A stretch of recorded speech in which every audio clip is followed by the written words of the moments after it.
Hello दोस्तों, एक बार फिर से स्वागत है आपका मेरे यूट्यूब चैनल आरएस नोट्स पर। और आशा करता हूं दोस्तों आप सब स्वस्थ होंगे, मस्त होंगे।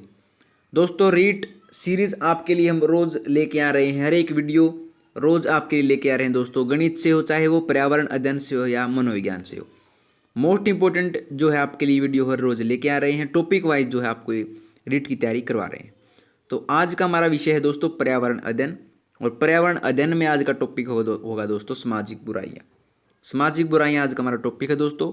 मोस्ट इंपॉर्टेंट टॉपिक है। इससे बार बार जो है 2 या 3 क्वेश्चन हर रीट के एग्जाम में पूछे ही पूछे जाते हैं। तो आप वीडियो को अंत तक देखिएगा, एक भी क्वेश्चन मिस ना कीजिएगा। और उससे पहले आप आरएस नोट्स चैनल को सब्सक्राइब जरूर कर लीजिए, ताकि हर आने वाली वीडियो की जो नोटिफिकेशन है आपको सबसे पहले मिल सके। दोस्तों बिना समय गवाए तो आइए दोस्तों शुरू करें। पहला है, भारत में बाल श्रम को प्रतिबंधित करने के लिए बाल श्रम निषेध एवं विनिमय अधिनियम किस वर्ष में पारित किया गया? भारत में बाल श्रम को प्रतिबंधित करने के लिए बाल श्रम निषेध एवं विनिमय अधिनियम किस वर्ष में पारित किया गया? दोस्तों रीट लेवल 1 में पूछा गया था 2018 में क्वेश्चन। तो एक पारित किया गया था दोस्तों आपका 1986 में। 1986 में जो आपका ये निषेध एवं विनिमय अधिनियम पारित किया गया था। ठीक है दोस्तों, ऑप्शन सी। अगला देखिए, नशीली दवाओं की लत को नियंत्रित करने हेतु आमतौर पर प्रयुक्त की जाने वाली औषधि का नाम क्या है? नशीली दवाओं की लत को नियंत्रित करने हेतु आमतौर पर प्रयुक्त की जाने वाली औषधि का नाम क्या है? तो रीट लेवल 1 में पूछा गया था दोस्तों क्वेश्चन 2018 में। तो इसका आंसर होगा दोस्तों पैथिडीन।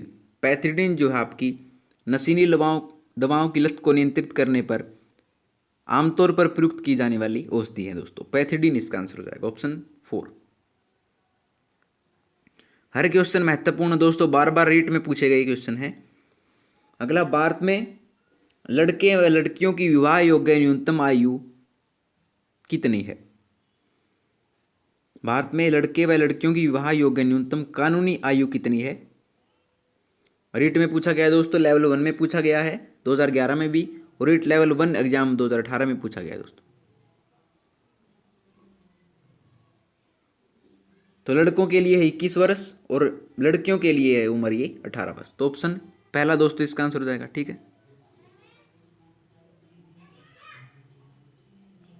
अगला, भारत में बाल विवाह निरोध अधिनियम किस वर्ष पारित किया गया था?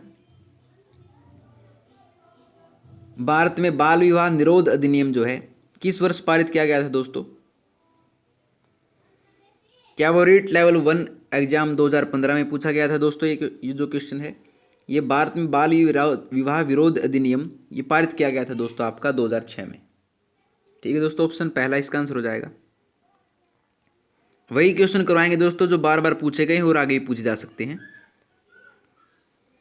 तो अगला क्वेश्चन है आपका कि भारत में घरेलू हिंसा के विरुद्ध अधिनियम किस वर्ष में पारित हुआ? भारत में घरेलू हिंसा के विरुद्ध अधिनियम किस वर्ष में पारित हुआ है? तो ये हुआ आपका सन 2005 में। सन 2005 में जो है आपका भारत में घरेलू हिंसा के विरुद्ध अधिनियम पारित हुआ है दोस्तों, ऑप्शन पहला। अगला, राष्ट्रीय बाल श्रम उन्मूलन प्राधिकरण की स्थापना कब की गई थी? राष्ट्रीय बाल श्रम उन्मूलन प्राधिकरण की स्थापना की गई थी आपकी दोस्तों, ये कब की गई थी? रीट लेवल 1 में पूछा गया था 2015 के एग्जाम में। तो ये स्थापना की गई थी आपकी दोस्तों 26 सितंबर 1994 को जो है आपकी राष्ट्रीय बाल श्रम उन्मूलन प्राधिकरण की स्थापना की गई थी 26 सितंबर 1994, ऑप्शन 4। अगला देखिए, निम्न में से कौन सा कथन सही है? कथन सही बताना है दोस्तों। रीट लेवल 1 एग्जाम 2012 में पूछा गया था क्वेश्चन ये। तो सही कथन है दोस्तों, सीधा आंसर बता दे रहे हैं। तो ये आपकी कि दहेज तथा बाल श्रम सामाजिक बुराइयां हैं। बिल्कुल ठीक बात है दोस्तों कि दहेज लेना और बाल श्रम जो है वो सामाजिक बुराइयां हैं। ऑप्शन तीसरा इसका आंसर हो जाएगा दोस्तों।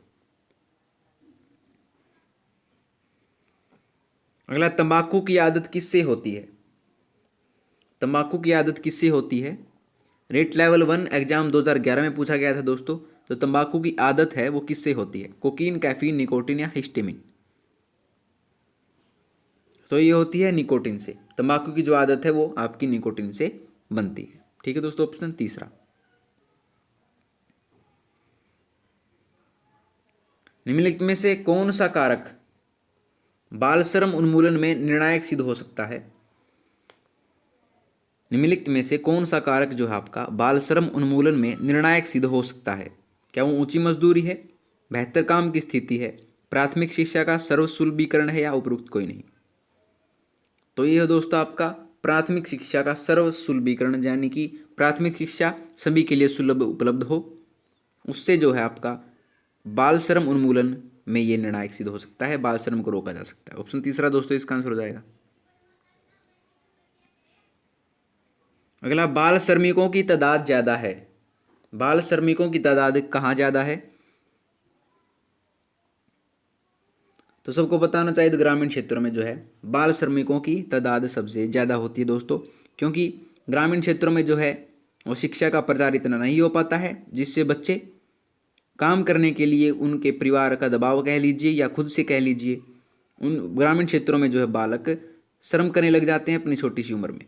तो इससे बाल श्रमिकों की तादाद सबसे ज़्यादा ग्रामीण क्षेत्रों में हो जाती है दोस्तों। ऑप्शन पहला इसका आंसर हो जाएगा। अगला, बाल श्रम का कारण क्या है? बाल श्रम का कारण आपको बताना है दोस्तों क्या है? क्या वो गरीबी है, शिक्षा, काम की तलाश में प्रवचन या उपरोक्त सभी? तो ये है दोस्तों आपका उपरोक्त सभी, इसका आंसर हो जाएगा। गरीबी भी है बाल श्रम का कारण, अशिक्षा भी है और काम की तलाश में प्रवचन भी है। ऑप्शन फोर्थ इसका आंसर हो जाएगा दोस्तों। ठीक है। अगला, बाल श्रमिक कौन सा है? यानी बाल श्रमिक किसको कहेंगे हम? बाल श्रमिक उसे कहेंगे जो जिसकी उम्र जो है 14 साल से कम हो। जो 14 साल से कम उम्र का हो उसे हम बाल श्रमिक कहेंगे दोस्तों। ऑप्शन तीसरा इसका आंसर हो जाएगा। बार बार पूछा गया क्वेश्चन है, मोस्ट इंपोर्टेंट क्वेश्चन है दोस्तों। अगला है 1990 का दशक निम्नलिखित देश समूह द्वारा बालिका दशक घोषित किया गया है।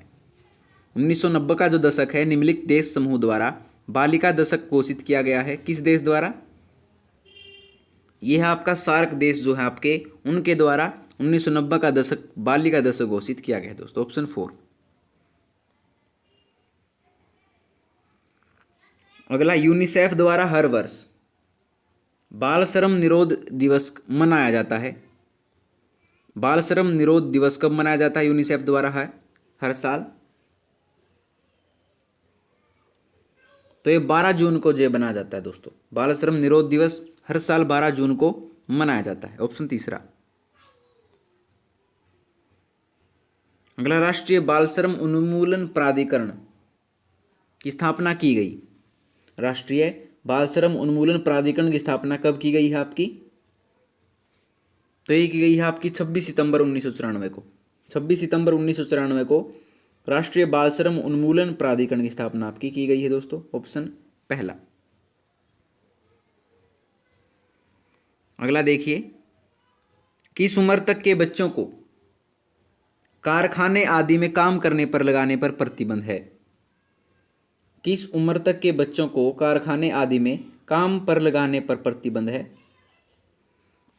तो बाल श्रम जो होता है वो आपका 14 वर्ष की से नीचे की उम्र के होता है, तो इसलिए इसका आंसर होगा 14 वर्ष।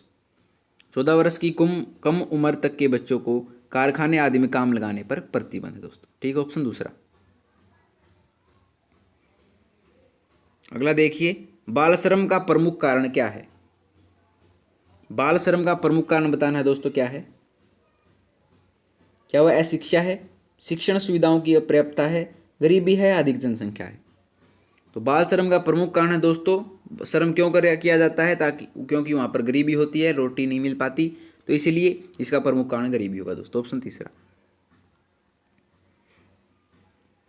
अगला, बाल श्रम की बहुतायात वाले क्षेत्र कौन कौन से हैं? बाल श्रम की बहुतायात वाले क्षेत्र कौन कौन से हैं? क्या वो होटल रेस्टोरेंट हैं, बीड़ी है, दिया सिलाई व आतिशबाजी कारखाने, कालीन बुनाई व हीरों की पॉलिश, या उपरोक्त सभी? तो यह आपका उपरोक्त सभी। होटल रेस्टोरेंट भी हैं, बीड़ी दिया सिलाई व आतिशबाजी कारखाने भी हैं और कालीन बुनाई व हीरो की पुलिस भी है। तो उपरोक्त सभी दोस्तों इसका आंसर हो जाएगा। ठीक है, अगला बाल श्रम का दुष्परिणाम होता है। बाल श्रम का दुष्परिणाम क्या होता है? तो ये होता है आपका उपरोक्त सभी। कच्ची उम्र में विपरीत परिस्थितियों में कार्य करने एवं शोषण से बच्चे का मानसिक विकास अवरुद्ध हो जाता है। देश में निरक्षरता में वृद्धि होती है। बच्चों को गैर कानूनी गतिविधियों में लिप्त कर लेना। तो उपरोक्त सभी दोस्तों इसका आंसर हो जाएगा। ठीक है,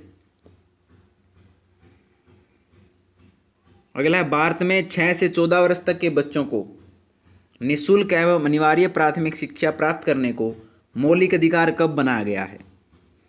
भारत में 6 से 14 वर्ष तक के बच्चों को निःशुल्क एवं अनिवार्य प्राथमिक शिक्षा प्राप्त करने को मौलिक अधिकार बनाया गया है दोस्तों आपका वर्ष 2002 में। ऑप्शन पहला दोस्तों इसका आंसर हो जाएगा। मोस्ट इंपोर्टेंट क्वेश्चन दोस्तों।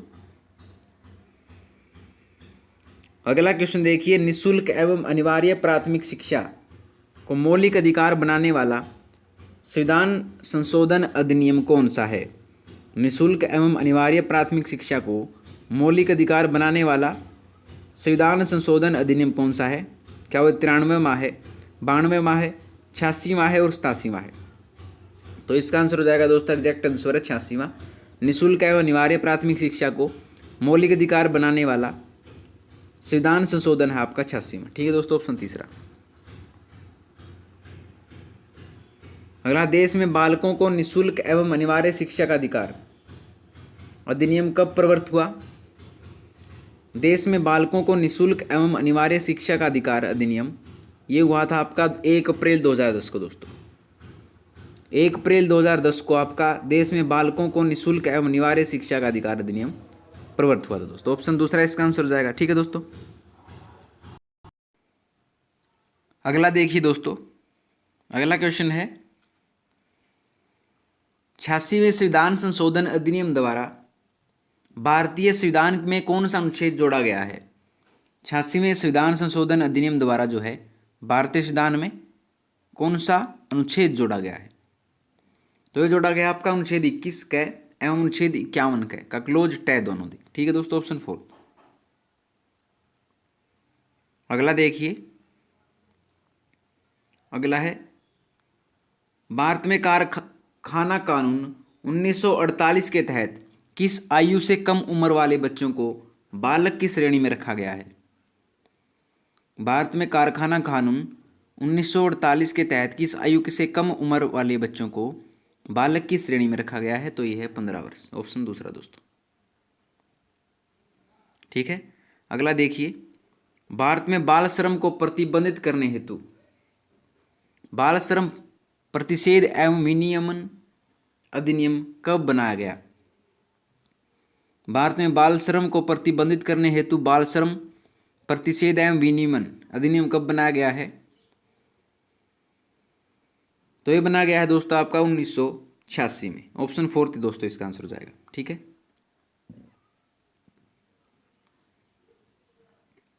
अगला, बाल श्रम प्रतिषेध एवं विनियमन अधिनियम के तहत किस उम्र तक के बच्चों को किसी कार्य में नियोजन पर रखने पर का प्रतिरोध किया गया है? तो ये किया गया है दोस्तों आपका ऑप्शन पहला 14 वर्ष। ठीक है, ऑप्शन पहला दोस्तों इसका आंसर हो जाएगा। अगला है, संविधान के किस अनुच्छेद में 14 वर्ष या कम आयु के बच्चों को किसी कारखाने, खान एवं अन्य खतरनाक उद्योगों के नियोजन पर प्रतिबंध लगाया गया है? संविधान के किस अनुच्छेद में 14 वर्ष या कम आयु के बच्चों को किसी कारखाने, खान एवं अन्य खतरनाक उद्योगों के नियोजन पर प्रतिबंध लगाया गया है? तो ये अनुच्छेद है आपका 24। ऑप्शन तीसरा। ठीक है दोस्तों, ऑप्शन तीसरा आंसर हो जाएगा। अगला देखिए, देश में बाल अधिकारों के संरक्षण हेतु राष्ट्रीय आयोग की स्थापना कब की गई? देश में बाल अधिकारों के संरक्षण हेतु राष्ट्रीय आयोग की स्थापना की गई थी आपकी 2007 में दोस्तों। ऑप्शन दूसरा दोस्तों इसका आंसर हो जाएगा। हर क्वेश्चन महत्वपूर्ण है दोस्तों, एक भी क्वेश्चन मिस ना कीजिएगा। आपका इसी वीडियो में जो है आपका ये टॉपिक क्लियर हो जाएगा।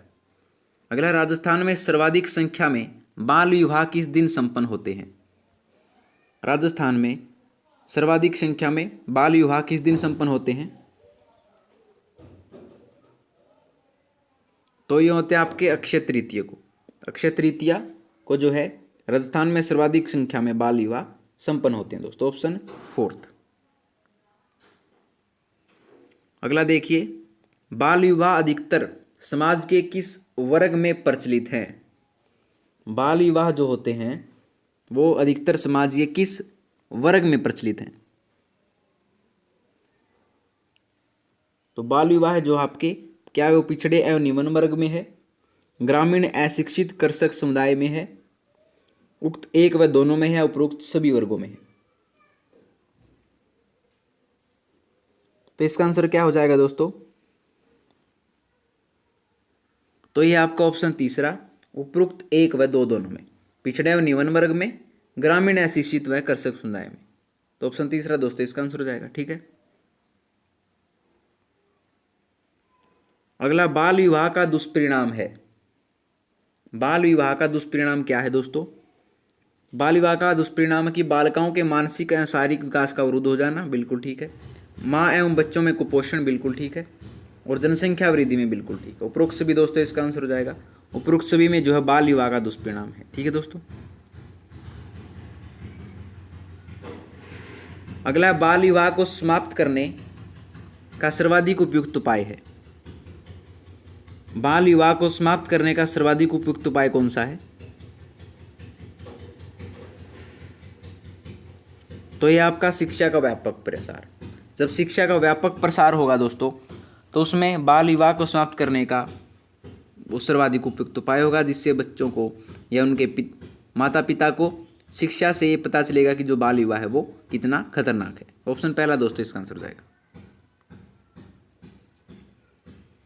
अगला, देश में बाल विवाह पर रोक लगाने हेतु राष्ट्रीय स्तर पर किया गया प्रथम सरकारी प्रयास था। देश में बाल विवाह पर रोक लगाने हेतु राष्ट्रीय स्तर पर किया गया प्रथम सरकारी प्रयास था शारदा एक्ट। हरविलास शारदा जी द्वारा जो है ये काम किया गया था और उन्हीं के नाम पर ये शारदा एक्ट का नाम रखा गया। बाल विवाह पर रोक लगाई गई थी इस एक्ट द्वारा। ठीक है दोस्तों, ऑप्शन पहला। अगला है, बाल विवाह को प्रतिबंधित करने एवं विवाह की न्यूनतम आयु निश्चित करने हेतु बनाया गया शारदा एक्ट कब लागू किया गया था? तो शारदा एक्ट है वो कब लागू किया गया था? ये किया गया था 1 अप्रैल 1930 को दोस्तों। 1 अप्रैल 1930 को शारदा एक्ट लागू किया गया था बाल विवाह को प्रतिबंधित करने हेतु। ठीक है दोस्तों, अगला देखिए, 1930 में लागू किए गए बाल विवाह निरोधक अधिनियम शारदा एक्ट का मसौदा तैयार करने में किसका महत्वपूर्ण योगदान था? दोस्तों आ गया क्वेश्चन, तो ये है इसका आंसर है हरबिलास शारदा। शारदा एक्ट जो है हरबिलास शारदा जी द्वारा ये इनका महत्वपूर्ण योगदान था बाल विवाह निरोधक अधिनियम को पास करवाने के लिए। ठीक है दोस्तों, अगला देखिए, राजस्थान में सर्वप्रथम किस रियासत में बाल विवाह को प्रतिबंधित करने हेतु कानून बनाया गया? राजस्थान में सर्वप्रथम किस रियासत में बाल विवाह को प्रतिबंधित करने हेतु कानून बनाया गया है? तो ये बनाया गया है जोधपुर में, ये काम किया गया है दोस्तों। ऑप्शन दूसरा इसका आंसर हो जाएगा। ठीक है, अगला देखिए, शारदा एक्ट के तहत प्रारंभ में बालिकाओं की विवाह योग्य न्यूनतम आयु रखी गई थी। शारदा एक्ट के तहत प्रारंभ में बालिकाओं की विवाह योग्य न्यूनतम आयु रखी गई थी। क्या वो 15 थी, 14 थी, 16 या 18 वर्ष थी? तो सर्वप्रथम रखी गई थी दोस्तों 14 वर्ष। ऑप्शन दूसरा। अगला, वर्तमान में विवाह की न्यूनतम आयु कितनी है? वर्तमान में विवाह की न्यूनतम आयु कितनी है? तो ये दोस्तों बालक की तो 21 वर्ष और बालिका की 18 वर्ष। ऑप्शन 4 इसका आंसर हो जाएगा दोस्तों। ठीक है, अगला है, 1930 में लागू किए गए शारदा एक्ट को 2006 में समाप्त कर उसके स्थान पर बाल विवाह की रोकथाम हेतु संसद ने कौन सा अधिनियम बनाया है?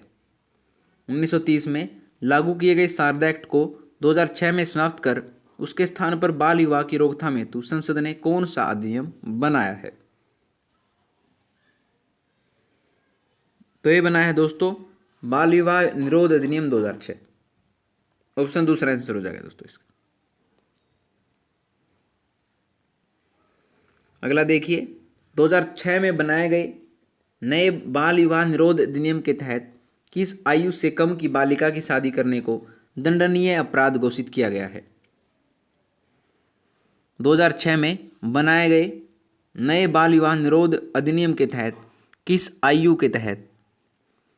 आयु में जो है से कम आयु की बालिका की शादी करने को दंडनीय अपराध घोषित किया गया है? तो ये किया गया है 18 वर्ष। 18 वर्ष से कम अगर बालिका की शादी की जाती है तो एक दंडनीय अपराध होगा। अगला, बाल विवाह निरोध अधिनियम के तहत बाल विवाह के लिए दोषी व्यक्तियों के लिए कितनी सजा का प्रावधान है? अगर कोई बाल विवाह करवाता मिला तो उन दोषियों के लिए कितनी सजा का प्रावधान है? तो यह आपका 1 लाख रुपए तक का जुर्माना और 2 वर्ष तक की सजा, इनमें प्रावधान है दोस्तों। उपरोक्त एक व दोनों इसका आंसर हो जाएगा, ऑप्शन 4। अगला, दहेज से अभिप्राय आपका क्या है? दहेज से आपका क्या अभिप्राय है? तो दहेज से अभिप्राय है कि विवाह के अवसर पर वर पक्ष द्वारा कन्या पक्ष से आवश्यक रूप से लिया जाने वाला धन एवं वस्तुएं दहेज कहलाता है दोस्तों। ठीक है, ऑप्शन पहला।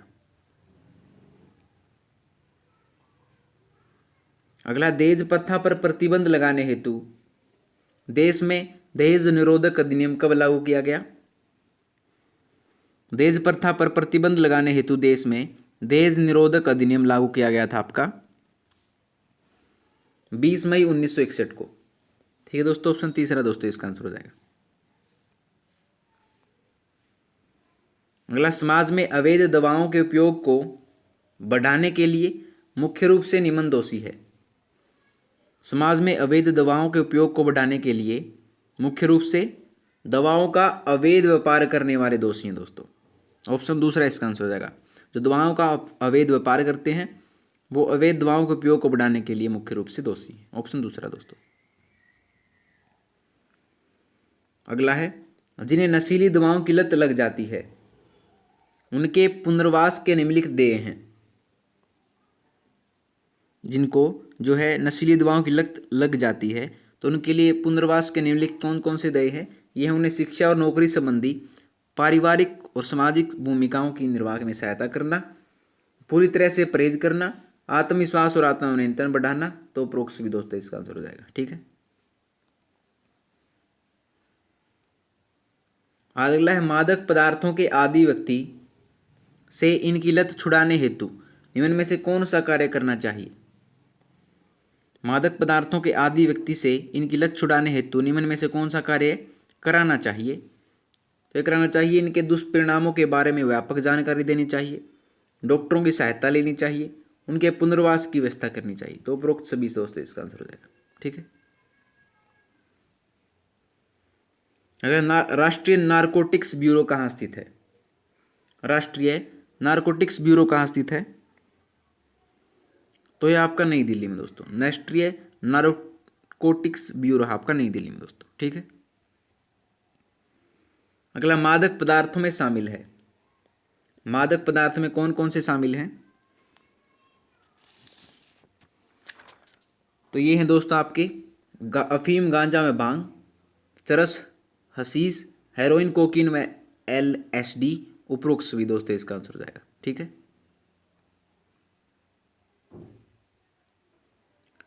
तो लीजिए दोस्तों, आपके यहाँ पर क्वेश्चन होते हैं समाप्त। अगर आपको वीडियो पसंद आई हो तो वीडियो को लाइक, शेयर, कमेंट करके जरूर बताइएगा और RS नोट्स चैनल को सब्सक्राइब कर लीजिएगा। तो दोस्तों, मिलते हैं आपसे अगली वीडियो में नए रोचक प्रश्नों के साथ। तब तक के लिए धन्यवाद दोस्तों।